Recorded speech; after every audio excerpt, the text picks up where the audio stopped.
Welcome, X users. In today's video, we're excited to share a full guide on how to add a poll to your posts in X. Polls are a fantastic way to engage your audience, gather opinions, and spark discussions. Let's dive into the steps and learn how to create a poll in X. Step 1. Open the X app on your device.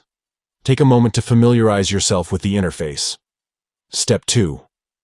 Look for the Pavaz icon, usually located at the bottom center of the screen. Tap on it to create a new post. Step 3.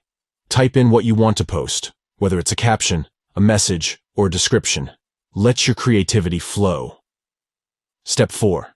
Now, let's add a poll to your post. Locate the multiple choice icon, usually represented by a checkbox or a graph symbol. Tap on it to proceed.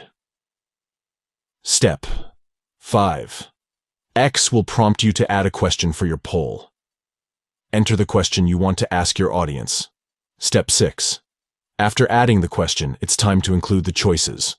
Enter the various options or choices that your audience can select from. And there you have it. You've successfully added a poll to your post in X. Watch as your followers engage with your content and share their opinions. Thank you for watching, and we'll catch you in the next video.